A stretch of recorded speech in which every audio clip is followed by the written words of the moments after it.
Everything is bigger in Texas. Big stadiums, big screens, big dreams, big expectations. But this isn't the Tide's first rodeo.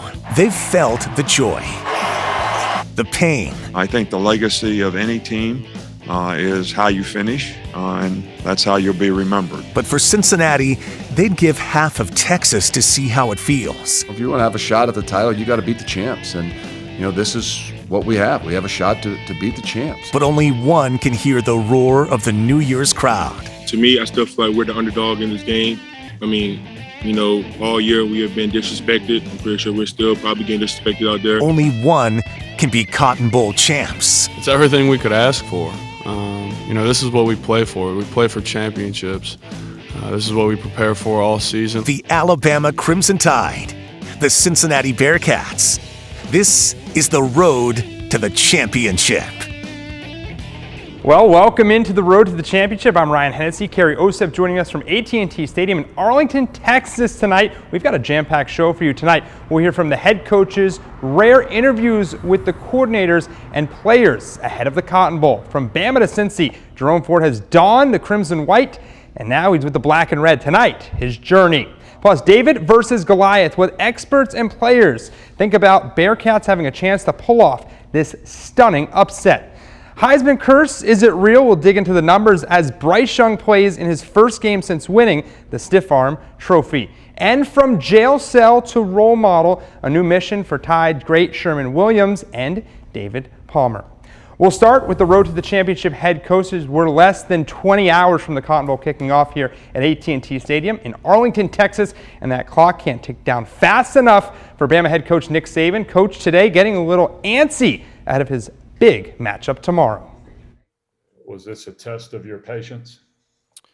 I don't have any patience, so anything that happens is a test of my patience, including sitting in this chair right now. Well, the wait is winding down, not only for Nick Saban, but Cincinnati head coach Luke Fickell as well. The Bearcats already making history going to this game, but a win against the number one team in the country in Alabama would be even more special.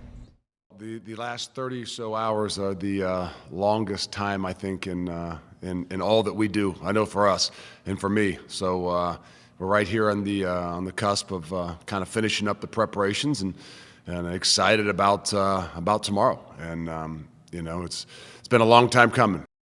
Here is the tail of the tape. Bama with the huge edge on offense. The Tide had the sixth best offense in the nation, led by Bryce Young, the Heisman winner, in that passing attack. But the Bearcats don't have an edge on rushing. Cincinnati also getting the slight edge on defense. And as we heard in the open, this is not the first rodeo for the Crimson Tide. They've been to almost every year of the college football playoff. But WVTM 13's Guy Rawlings explains it hasn't always been a smooth ride. Maybe the last play. Sims. Deep, Hail Mary, not answered, intercepted. Ohio State's going to win it. The Tide kicked off the playoff era in defeat. We probably didn't play our best game, and I take responsibility for that. Alabama falling to eventual national champs, Ohio State. I don't think you necessarily have to get a trophy to be a winner. Oh, but the Tide would soon get their hands on that golden trophy. Henry. That's easy. Pure muscle, and Alabama strikes first. Bama hammering Sparty, setting up the first in a four-part showdown with Clemson. Drake makes a cut, gets the corner. Look out, Kenyon Drake can fly. Eludes the kicker and will not be caught. Touchdown, Drake. Clemson comes up 5 points short. Title number 5 for Saban. Like all heavyweight fights, there has to be a rematch, right? Watson, touchdown! So why not a trilogy, right? They're going to throw to him, pass to him. Oh my! Storybook it for the big man! The fun of it all is having success. The fun of it all is winning the game. Yes, it is. And after the sweet taste of sugar in 2017, the Tide had Georgia on their mind. Tagovailoa trying to make up for it. Fires to the end zone. Touchdown! Alabama wins! Bama fans never got enough of that, but then there was Bama-Clemson Part 4. If you want to be the best, you got to beat the best, and I think that probably goes both ways for both teams. And backpedaling, Lawrence flips it open, wide open. Justin Ross off and running. The Alabama native wins the foot race. And I don't think that, one game necessarily defines who you are. Ain't that the truth? Like any great champ, the Tide finds their way back to the top of the college football world in 2020. Constant excellence. Bama bludgeons the Buckeyes, and Saban steps past Paul Bryant with his 7th national championship. It's an ongoing process building a team, and I don't think you can fall asleep at the switch for a minute. Guy Rawlings reporting the Cotton Bowl will be the 12th time in the playoffs or national championship for Alabama since the playoff era started. And if you look at this list, these are the games now. The Crimson Tide 8-3. Now, of course, they started off with a loss to Ohio State, and most recently they had revenge with a big win over Ohio State last season to win that national championship. And if the Tide wants to hoist the 19th national championship, they're going to have to make it through this year's playoffs, and the Tide faces Cincinnati tomorrow afternoon. Kickoff set for 2:30. The winner will play the winner of the Orange Bowl down in Miami. Number 2 Michigan taking on number 3 Georgia. The national championship game is set for Monday, January 10th in Indianapolis. And for the Tide, when they get there, they're going to have to stop a very familiar face. Let's bring back Carrie now. Now, Carrie, the Bearcats standout running back Jerome Ford, he's got his start, on the capstone. Yes, Ryan, one of the topics of conversation heading into this bowl game has been the transfer portal, and both teams have made use of that as these players are looking to play on a stage like this one, getting ready for that Cotton Bowl. And Jerome Ford, as you mentioned, was one player that left Alabama for Cincinnati for that opportunity, and now Cincinnati is in their first ever playoff game. And although Jerome is being talked about as the transfer from Alabama, he doesn't want to be called that anymore.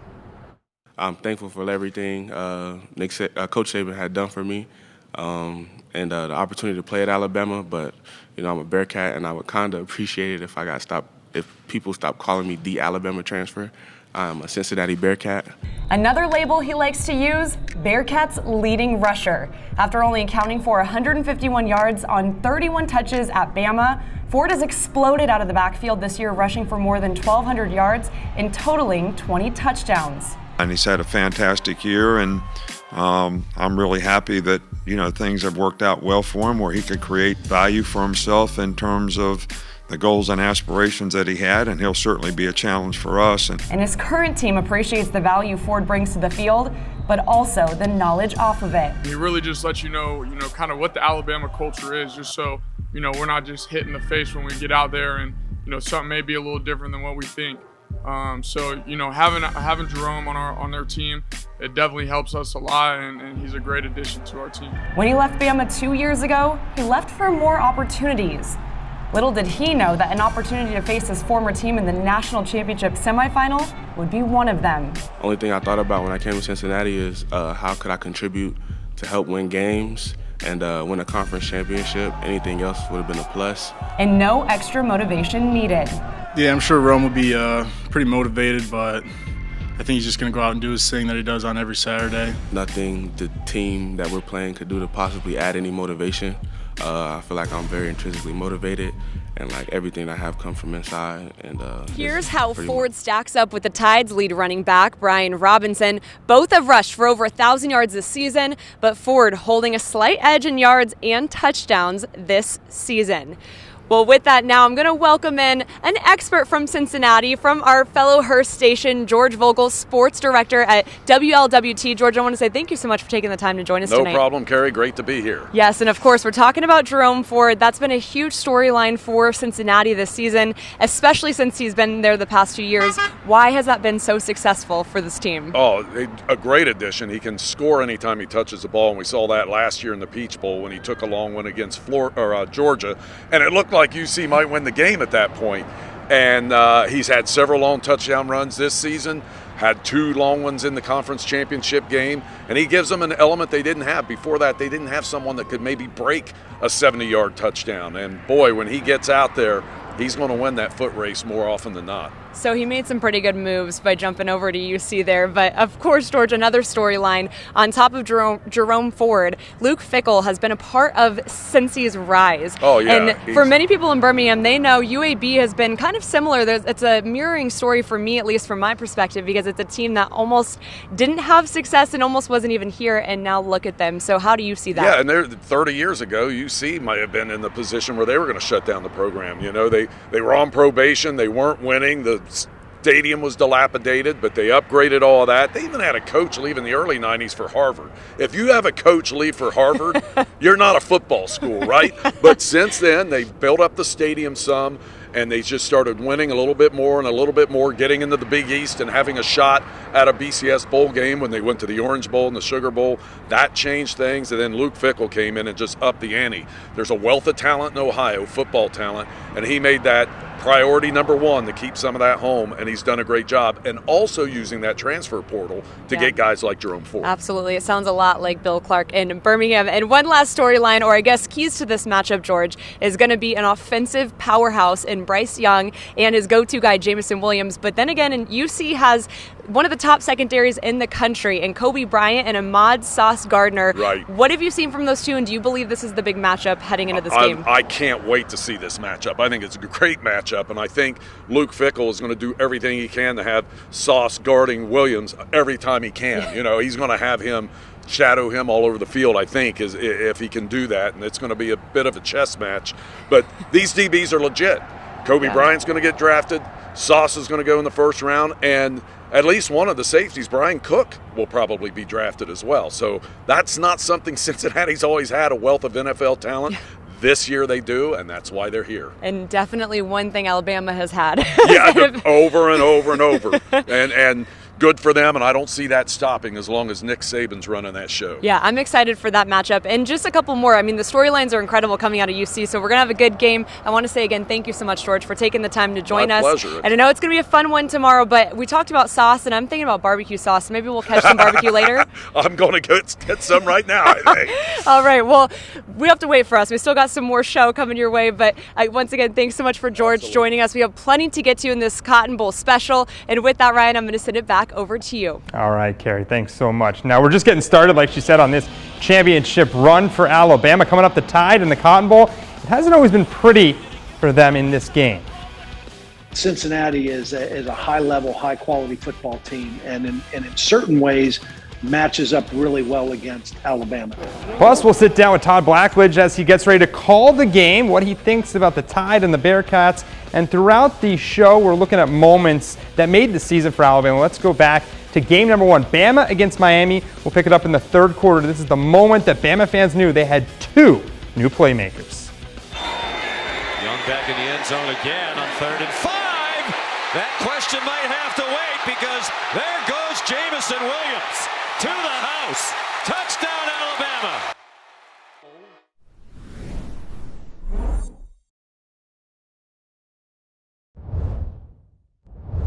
Play action again, looking right, AJ loads up, has a man open, behind the defense, DeAndrew waits, see ya, touchdown, 51 yards, 13-0, Alabama, what a play! The Tide rolling into AT&T Stadium. Doesn't mean you can stop it. Henry breaking free, heading to the end zone, touchdown, Alabama! A history of breaking free in Jerry World. But he's got room. Cyrus Jones with a crease to the sideline. Still running. Touchdown, Alabama. Or maybe Bryant Denny West. Empty backfield. It's a straight ahead run, and Hurts goes straight ahead for a touchdown. His first rushing touchdown. A very promising looking career. The Tide, a perfect 5-0 in Arlington. Be available for the national championship game in 11 days. Hurdling is Harris, and now running down the sideline. Welcome back to the road to the championship. Obviously, some really good memories here at AT&T Stadium. I know it's home to America's team, but don't tell the Alabama Crimson Tide that, as they're looking to keep their perfect streak alive here in Arlington. And they used to play this game at the old Cotton Bowl Stadium in Dallas, but the Tide wasn't as lucky in that stadium. 3-4 in the old Cotton Bowl. In the Tide, though, they did win their first ever Cotton Bowl way back in 1942, beating Texas A&M 29-21. But the Tide's last game in the old Cotton Bowl back in 2006, Bama beat Texas Tech on a last-second field goal. And I think, Ryan, it's pretty safe to say that we can call that one of the ugliest game-winning kicks in football history. But the Tide did beat Michigan State in the Cotton Bowl back in 2015, bringing them to 500 in the Cotton Bowl. All right, thanks a lot, Carrie. Now, experts think this one could be closer than a lot of people think. I had a chance to talk with Todd Blackledge. He's calling the game. He's the color commentator for the game tomorrow, and he's excited for this matchup. You know, I'm hoping that we have a couple really competitive semifinal games. Todd Blackledge is on the call alongside Sean McDonough for the Cotton Bowl at 2:30 between Alabama and Cincinnati. Our matchup is going to be very interesting. I know some people want to try to call it a David and Goliath type game. Even though they are the favorites in this game, Blackledge isn't just handing Alabama the win just yet. But Cincinnati is a high-level, high-quality football team, and in certain ways, matches up really well against Alabama. From an X's and O's standpoint, there's one part of Cincinnati that impresses him the most. So I think their secondary against the passing game of Alabama, matches up very well. I think it'll probably be the best secondary that Alabama and that Bryce Young have seen all year. It's not necessarily the coaching scheme as much that Blackledge feels will give Alabama trouble in the secondary. It's the individual players. This is an excellent secondary led by two wonderful corners. I mean, Kobe Bryant is the Thorpe Award winner. The guy on the other side, Ahmad Gardner, is an All-American, has had a great career. The NFL projects him to be a very high draft pick. Well, the stats, they back up what Blackledge was talking about. The Bearcats #1 in the nation in pass defense efficiency. You have to go way down the list to find the Tide at 65th. The Bearcats are also ball hawks, 18 interceptions on the year. That's #3 in the nation. But Cincy has never faced a quarterback of the level of Bryce Young. Coming up in the show, we're going to hear from the Heisman winner as he gets ready for the Cotton Bowl. Sometimes the temptations get the best of you, and that was just one of those things, a time where my temptations were able to get the best of me. But first, from champs to inmates, Sherman Williams and David Palmer show us how they're making the most out of their second chance. We're continuing to follow the big moments for the Tide this season. Let's go to Week 5, Bama and Ole Miss. You know this story, Lane Kiffin and his popcorn getting burned by the Crimson Tide. Steps up in the pocket, fires to the end zone.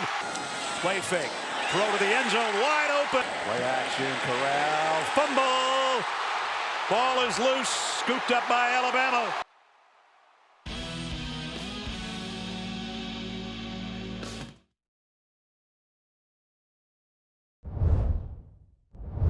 Everything could be hanging on 4th and goal with a half a yard.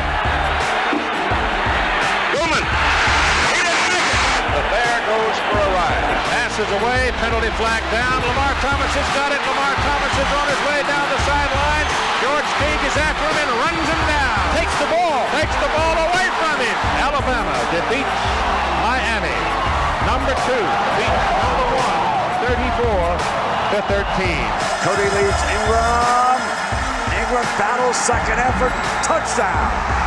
Crimson Tide wins the national championship. The Bear would be proud. 18 and counting for the Alabama Crimson Tide. What a run it's been since Saban won it all for the Tide back in 2009. In Coach Saban's long coaching career, he's never faced Cincinnati, though. The Tide and the Bearcats have not met since 1990. The Tide won that one with ease in Legion Field, 45-7. Bama, 5-0 all-time against Cincinnati, outscoring them 156-27. Now, staying on the 90s, we caught up on the 30th anniversary of the 1992 National Championship team. One of the big stars of that, Sherman Williams. WVTM 13's Rick Carley had a chance to go back out to Legion Field with Williams for an inspirational journey from a football star to behind bars to mentorship. For some, 30 years flies by. For others, like Sherman Williams, the clock moves slowly. 30 years after he stood on top of the world following Alabama's national championship win over Miami, Sherman is giving back, using his life story as a motivator and a warning. To be able to be here today now, 48 years old, and being able to stand before people is a blessing. It started over 3 decades ago. Running back Sherman Williams won a state championship at Blount High School as he put rough and dangerous Pritchard, Alabama in his rearview mirror. Off to Bama, where Sherman scored the Crimson Tide's first touchdown in the national championship game that Bama won. And then off to the Dallas Cowboys, where he won a Super Bowl ring. And then it all came crumbling down. Sometimes the temptation get the best of you, and that was just one of those things, a time where my temptations were able to get the best of me. Temptations that placed Williams in the middle of a drug ring. From the star of the Cowboys to behind bars in federal prison. 15 years for marijuana trafficking. 15 years is a very long time, and if you're not strong enough, strong-willed, it could really damage you emotionally and psychologically. Sherman Williams had a lot of time to think. 15 years in a prison cell provided that time.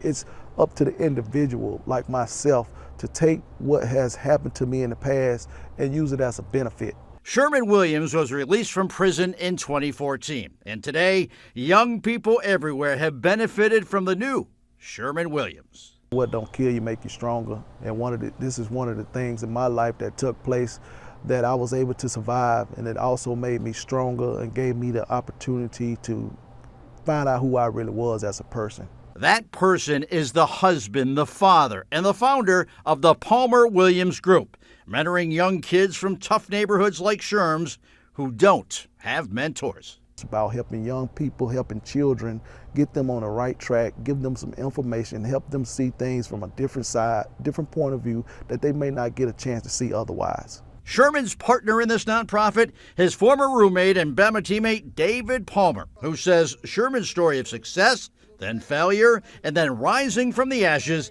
is something that benefits every child. We didn't have people like him right now that come to us and motivate us to stay on the right path. Well, they do now, as kids have 2 men who have each seen their ups and downs, there and ready to help. We just wanted the kids to be successful, and show them and teach them that it's a better life than what they're living today. And Sherman Williams, his made for a movie life, is not only helping kids, it's helping him. I don't think no one has to go through what I went through to become a better person, but I think my experience and going through what I've been through has made me a better person. A better person who is giving back after he helped Alabama win a national championship some 30 years ago. To be able to be here today now, 48 years old, and being able to stand before people is a blessing. Great motivation there. And the quarterbacks will also be motivated for tomorrow. The Heisman versus one of the winningest quarterbacks in college football history. Coming up on the road to the championship, Bryce Young will look to avoid the Heisman curse as Desmond Ridder hopes to play spoiler. There's no bigger critic on me than me. Obviously Coach Saban does a great job and stays on top of us to make sure we're doing things correctly. Plus, handling the critics, we'll look at the moment that the Tide's defense turned it all around. Now back to the defining moments of the season. A week after the loss to Texas A&M, the Tide went to Starkville and just laid the wood on Mississippi State. The offense did its thing, but it was the defense that was the story for this one. Rodgers. That ball is intercepted. And on the return is Battle.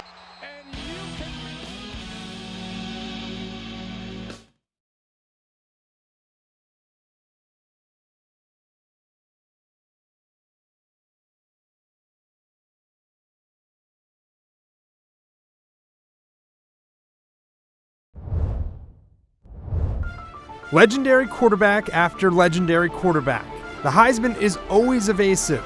Bart Starr, the MVP of Super Bowl I and II, never came close to the Heisman. Few captured the attention like Broadway Joe. Bear Bryant called him the greatest athlete I ever coached. Namath finished 11th in the Heisman voting. No Steve Sloan, Stedman Shealy, or Kenny Stabler. The Snake slithered his way to the title of quarterback of the century at the University of Alabama, but his name is missing in the Heisman house. Record after record, championships and All-Americans. Jay Barker, Greg McElroy, A.J. McCarron, Jake Coker, Jalen Hurts, Tua, Mac Jones, all won the gold, crystal, and diamonds, but never the rugged bronze. until this year. Bryce Young.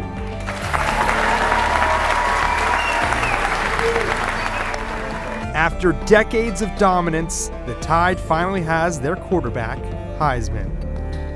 And when you think of Bryce Young, now you think of Heisman, but Young didn't come to Alabama just to win the Heisman. He wants rings. Young is looking to go back-to-back for national championships. He won last year, but he was a backup, if you remember. This year, now he's the starter. Can Young make history and be the first quarterback to win a natty in all 4 years in college? We'll need to see, and he's going to have to get past Cincy tomorrow. He says he's going to need his teammates to help. I understand, as just being a part of Alabama, that's a place you come for expectations. You understand what it's like. It's not something that it's uncommon for us to have expectations, for us to, have whatever hype around our names that we have. But we understand that doesn't leave us entitled to anything. We have to work. We're on that push as a team to put ourselves in the best position when it comes to Friday. And Bryce Young is hoping to keep the Tide's undefeated Heisman streak alive. WVTM 13's John Pappy investigates the history behind the so-called Heisman curse. Even though the Heisman Trophy goes to the most outstanding player in college football, the winner's postseason track record lacks luster. We examined their performances over the last 40 years, and here's what we found. During the height of the Heisman curse era between 1980 and 2008, winners were 11-17 in their Heisman honeymoon games. But things turned around when Alabama's Mark Ingram helped lead the Tide past Texas in the 2010 Rose Bowl. And when you include Ingram's BCS National Championship victory, Heisman winners are 12-4 in the postseason since 2009. From a conference standpoint, there's no comparison. The SEC's Heisman teams are 10-3 in the postseason over the last 4 decades. No other conference has more than 4 wins. Finally, we looked at individual schools. Players from traditional powers, Oklahoma, Ohio State, Miami, and Nebraska, are a combined 0-10 after winning the bronze stiff-arm statue. The team with the best Heisman curse-canceling record, the Alabama Crimson Tide. Between Ingram's 2010 Rose Bowl win, Derrick Henry's rumbling triumphs against Michigan State and Clemson, and Devontae Smith's catch-snagging victories over Notre Dame and Ohio State last year, the Crimson Tide is a perfect 5-0. Can Alabama's first Heisman-winning QB keep silencing the curse? We shall find out on New Year's Eve. Good luck, Bryce. Back to you. All right, thanks, John. The Tide now with 4 Heisman winners. Hard to believe that they've came all under head coach Nick Saban. Just another reason many people think they call him the GOAT. But Young won't be the only elite quarterback on the field come tomorrow. Bearcats quarterback Desmond Ridder is one of the best in college football. Brandon Soho shows us the rise of Ridder. I always told myself I'm not going to touch that. I'm not going to touch the ring. I'm not going to touch a trophy until it's truly mine, until I truly hold it. It's on the sideline. I'm sure it's going to look pretty and going to look shiny and everything. But, no, we still got a long way to go till we get there.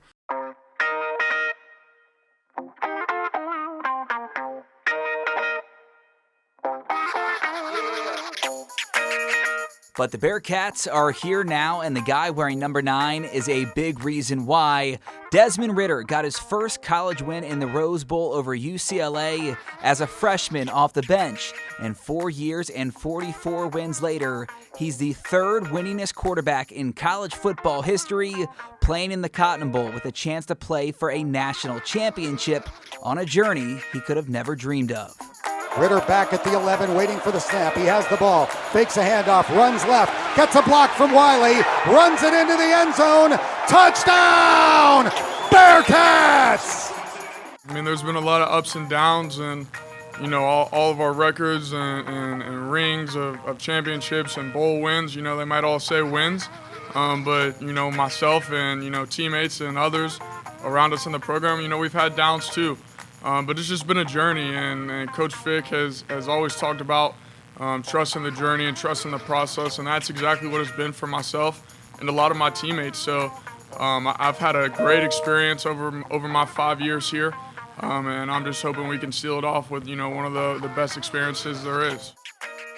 And we should see some elite quarterback play come tomorrow. Here's the tale of the tape between Bryce Young and Desmond Ridder, both putting up big numbers for both teams. But Young leading the way maybe because of this one. 43 touchdown passes and only 4 interceptions. We're going to welcome back Carrie again from AT&T Stadium in Arlington, Texas. Carrie, you've been out there all week in Dallas, but there's been one thing on everyone's mind, it seems, out there this week.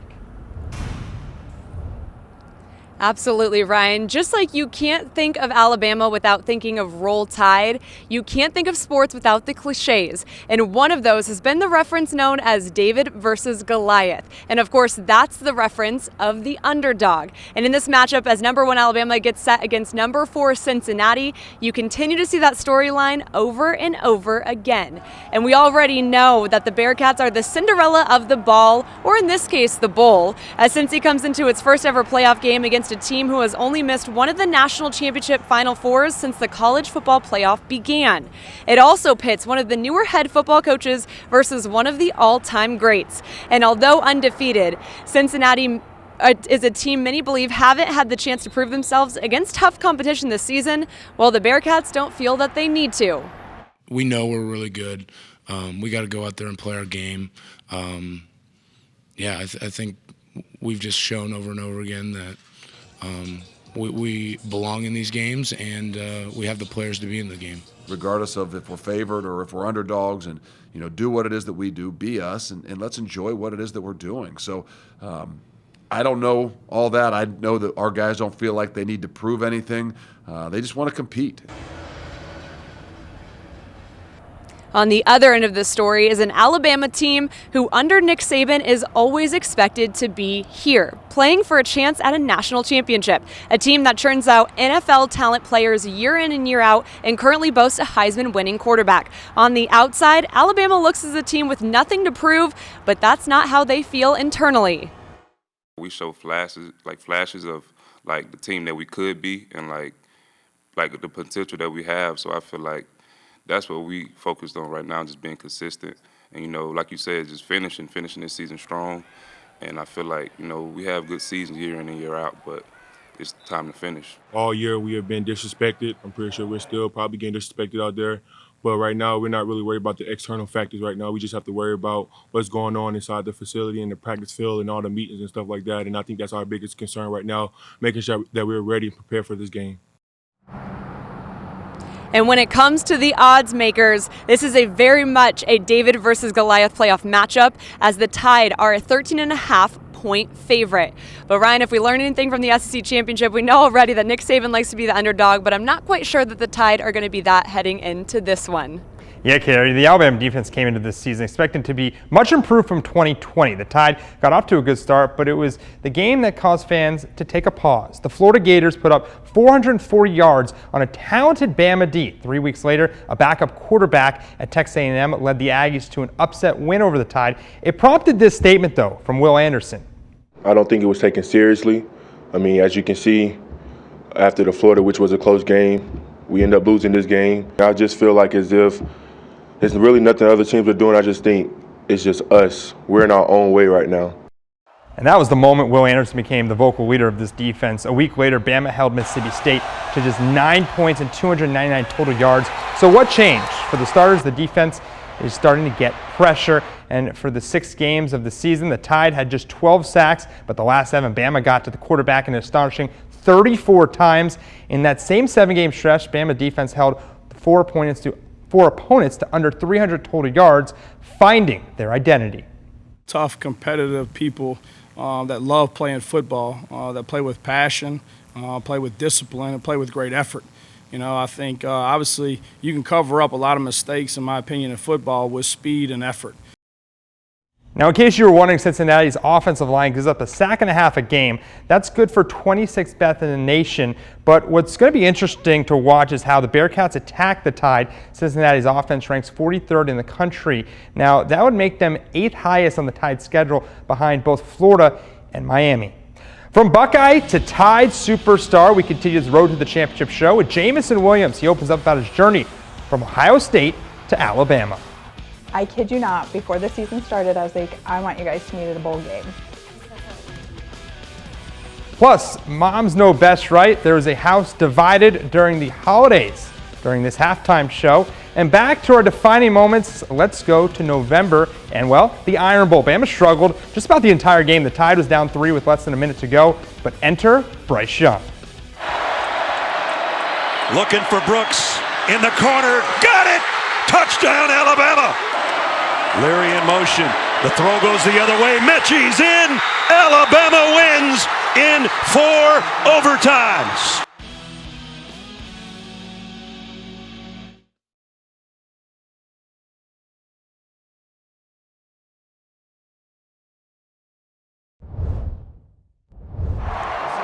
The UC Bearcats are unbeaten, unbelievable, and undoubtedly deserving of their spot in the 4-team college football playoff.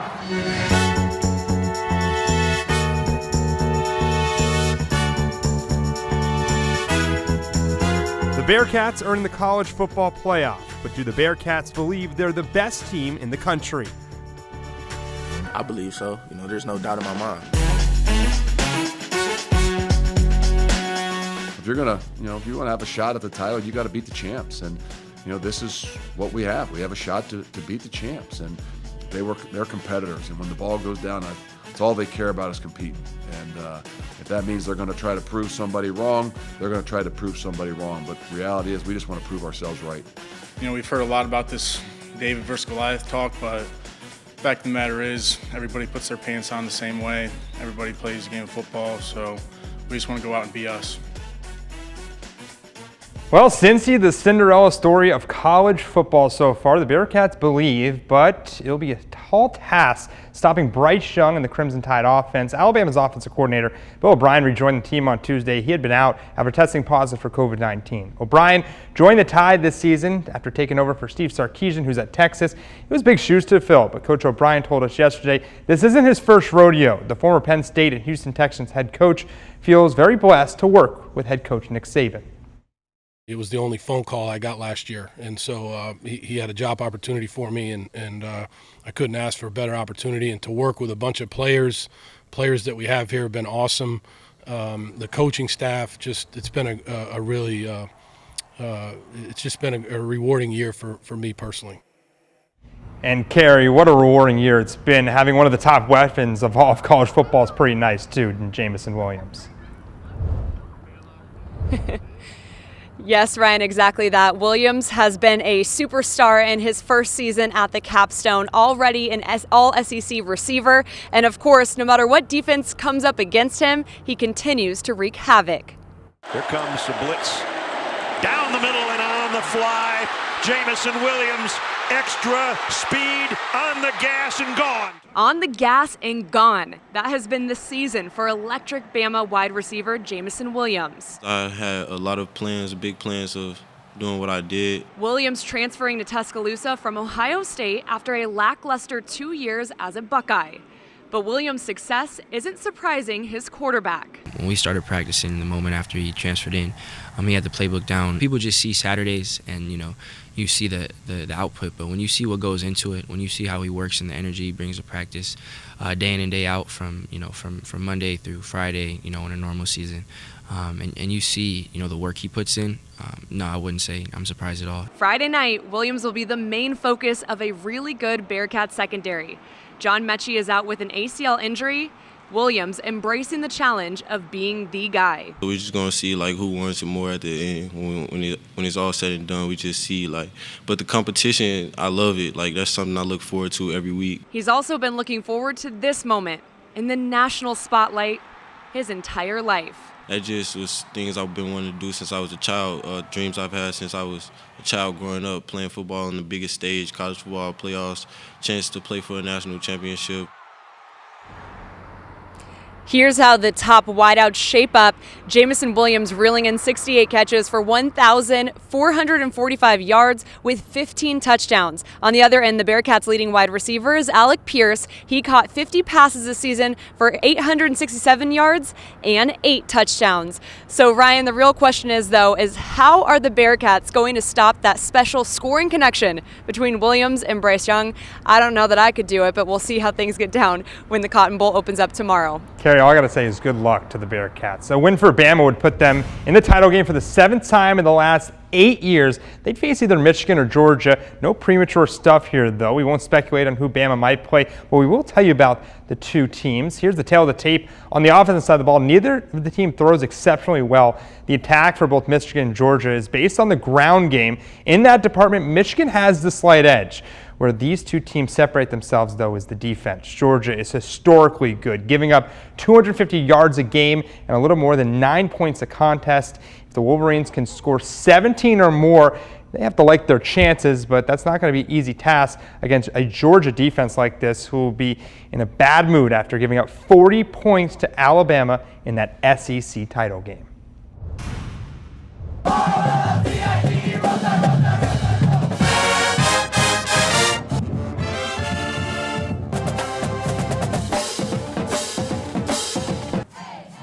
How about that? The Battle of the Bands this afternoon outside of AT&T Stadium. And when it comes to bands, there'll be a house divided tomorrow, as Cherie Paola reports. Their love for music will be on full display during the halftime show of the Cotton Bowl. The Morehouse family is a band family through and through. We've grown into football fans. But this year, Mom Michelin had a crazy thought. I kid you not, before the season started, I was like, I want you guys to meet at a bowl game. Our last chance. It's on my Facebook, everything. But with each UC win, She was a little obsessed with it, yes. that dream slowly became, well, a t-shirt. And on a national platform. I mean, like, it doesn't get any better than that. Like, the stars all align, so we're super, super excited. Now, her oldest son, Christopher, who plays alto saxophone for Bama's band, will be marching on the same field as her youngest son, Noah, who plays the same instrument for UC's band. This is the one game where I can say, you know, even if Alabama loses, I'm going to be happy. It's going to be pretty special. I mean, this is his last year. You know, so this was the last chance. So, and I'm just glad it happened. These brothers have shared a love for music since they were kids. Both started playing in the 6th grade. Now that Christopher is going to graduate and Noah is just beginning his college years, playing together at the Cotton Bowl is music to their ears. It's just like the perfect way to finish out, you know, my career with the band. Like, I really couldn't have asked for a better, you know, chance to you go out on a high note. Of course, a mom is never going to choose between her kids. Who do you want to win? He and I are neutral. I'm not picking sides, even though I'm a Bearcat alumni, go Cats. But Alabama's taken such great care of my boy, too. So I'm neutral. You're not going to get one out of me. No, are you? No. Oh, he's just throwing you. But Noah is betting his sacks on the Bearcats. Cats by 90. Cats by 90? Oh, all right. I don't think I'm going to take that bet, but I hope they win. Gotta love those split shirts right there. Still ahead, our keys to the game, but first, the moment of the season came in the SEC title game that tied down 0-10 in the second. Then Bama turned it on, the Tide rolling against Georgia in the SEC title to seal its spot in the playoffs. Bryce Young drops. Plenty of time. Airing it out. Man's there. Jamison Williams, touchdown.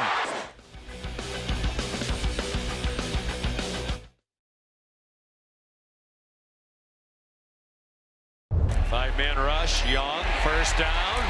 Latu, who didn't have a catch for his career, has 2 touchdowns. I thought Bryce played really well for his first start. Popcorn ready from the pocket. Fires to the end zone. Fumble.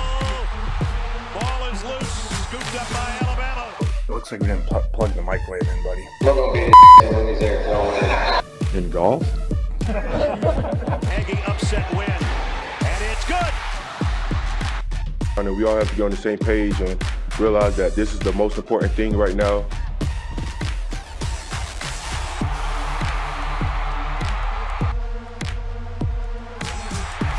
Young loads it, rips it long.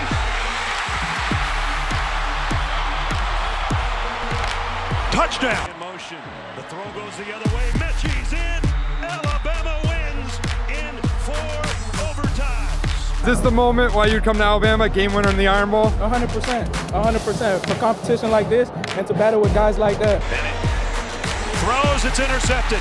Picked off, and this might be a touchdown. Battle is in for the Tide. Well, winning's fun, Carrie. You gotta love that laser focus. But before we go, what are your keys to tomorrow's matchup? Yeah, Ryan, first off, I got to start. I haven't been here too long, but I'm just saying the Alabama Crimson Tide, they're winning when I'm around. But one of the keys to this matchup is definitely going to be going back to the top offensive performances of Bryce Young and Jameson Williams against that strong standout secondary for Cincinnati. I think we're going to be looking at that matchup all night long. And again, we got to remember, for Alabama, they're still a little bit youthful, and it's all about maturity on Cincy's side. But I'm excited to see how Alabama's offense holds up against one of the top defenses, in terms of defensive backs in the country. Ryan? Yeah, Carrie, my big thing is what team's going to show up. Is it the team against Auburn in the Iron Bowl, or is it going to be the team against, let's say, LSU or Arkansas that struggle to get things going? Or is it going to be the team that played against Georgia, obviously, that dominated? So we're going to see what team Alabama is come tomorrow. We're just going to have to wait and see for Dallas, Texas. That's going to do it for the Road to the Championship. We'll have live coverage after the game tomorrow. Enjoy the game.